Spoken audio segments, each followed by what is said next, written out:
So we're going to go look slightly different quarterback, I think, in terms of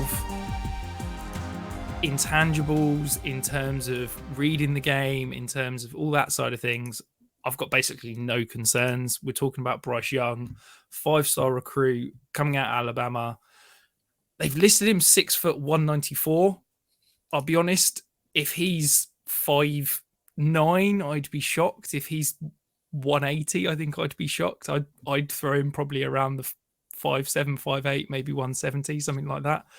It ticks so many boxes. Obviously had an incredible career at Alabama. Are you a believer? Are you concerned about the size? Where do you sit, Jack? I mean, you've got to start with the size, because that is the one big thing. I think sometimes in the pre-draft process we can get over-fixated with, whether it's Kenny Pickett's hand size or, those things. There's always one every year where we're sat there having these conversations. I'm sure that if I remember rightly, Joe Burrow as well, there was the whole, has he got big enough hands to be a good NFL and Jared Goff. Jared Goff both had the hand masseuses to make their hand size measurements bigger, didn't they? And it's just like, sometimes you're looking at it and going, there is some truth in this, but with offensive tackles, oh my God, they've got 32.5-inch arms. How are they going to cope?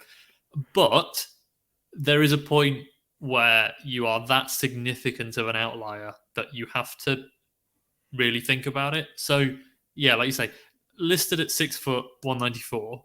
For context, there hasn't been a first-round quarterback weighing less than 207 pounds since 2003.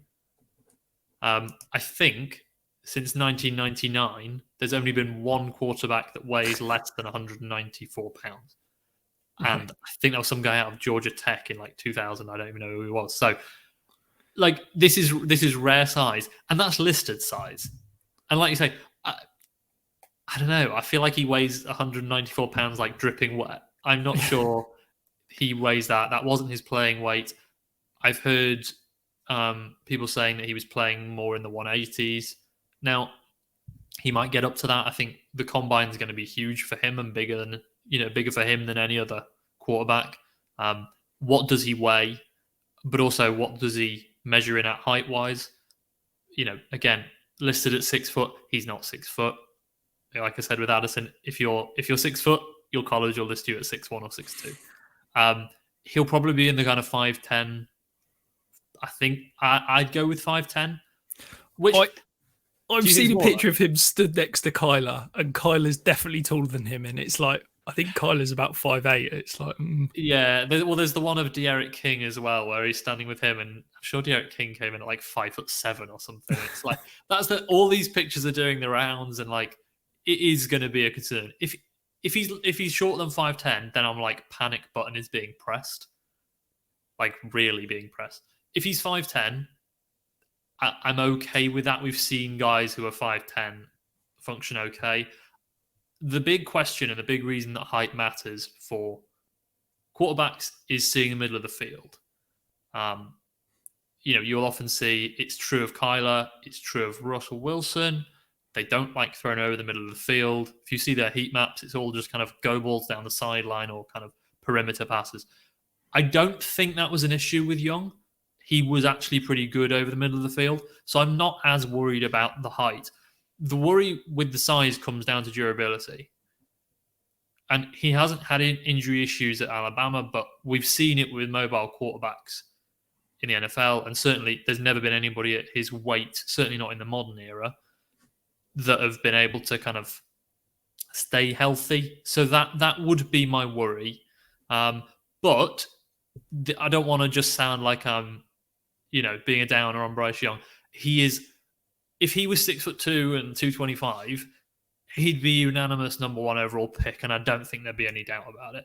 Like, he's so good at everything else, which is why it's such a difficult thing to evaluate. Yeah, I think for me, there's kind of like three boxes. I think if you take the intangibles, the reading the game, all that kind of thing, I think he's literally generational. We'd be talking about him in the Trevor Lawrence, Andrew Luck, that kind of aspect. I've heard some concerns about his arm strength. I'll be honest, I don't know if I'm missing some games where it's on display, but I don't see any issues with his arm strength. I think he's able to make every throw. He's making hashes throws from the far hash on outs. Like I think the arm strength is above average. I think it's plenty good enough. Yeah. It's the size, and I think that it sounds ridiculous that we're talking about height, but I think it's an issue in one of three scenarios. I think it's an issue if you can't create outside of structure, you can't basically throw from the pocket because you can't create your own throwing lanes, or the interior offensive line is so poor that they can't create that pocket for you. And I think that, if you look at the shorter quarterbacks that have succeeded in the NFL, Kyler, Russell Wilson, they were very good at creating outside of structure. Drew Brees, the Saints, time and time again, would invest super heavily in those three interior offensive line positions. So they were able to give him that pocket that he could step up into. And I think for Bryce Young, the way I look at it, I think he does everything very well. I think he's going to be a great quarterback. He can create out structure. Yeah, he's not a Kyler Murray, but he's I think he's fantastic when he gets out in open space, throwing rather than necessarily being a pure creator with his legs. But I think that if you're drafting Bryce Young, I think you have to be drafting him with a plan that you're saying, right, we're going to invest in the interior of the offensive line. I think his pocket mobility and pocket movement is there, that he can create small throwing lanes and manipulate defenders from that aspect. But you've got to say, right, we're going to draft and spend assets at guard and center because he needs a better pocket than 99% of other quarterbacks in the NFL. And, I think a lot's going to be said by the NFL and where he ends up going. Obviously we've had the talks of Jim Irsay talking about him and then potentially going up and getting him. If the Colts continue to invest on the interior offensive line, Quentin Nelson comes back healthy and he can sit behind those three, that could be incredible, because I do think that he needs that investment there where most other quarterbacks wouldn't.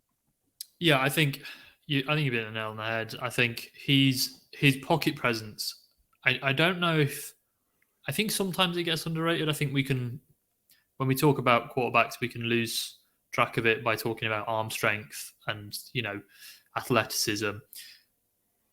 His pocket presence is like an NFL veteran. His ability to navigate pressure, like that Alabama offensive line. I think we all have a bit of an assumption that it's Alabama, their offensive line must be good. It's like, it really wasn't. Like, it really wasn't that good. His ability to navigate those murky pockets, that's what's really like gonna see you have success in the NFL. Because again, if you're going to get drafted high, that's what you're going to have to do. I agree with you on the arm. I don't think it's an elite arm. We're going to come on to a couple of guys who I think have got elite arm strength, but it's good enough. Like, I didn't have any issues with it. It's more than enough to get the job done. So when you add that with pocket presence and athleticism, ability to create outside of structure, it's easy to see why an NFL team is going to fall in love with it.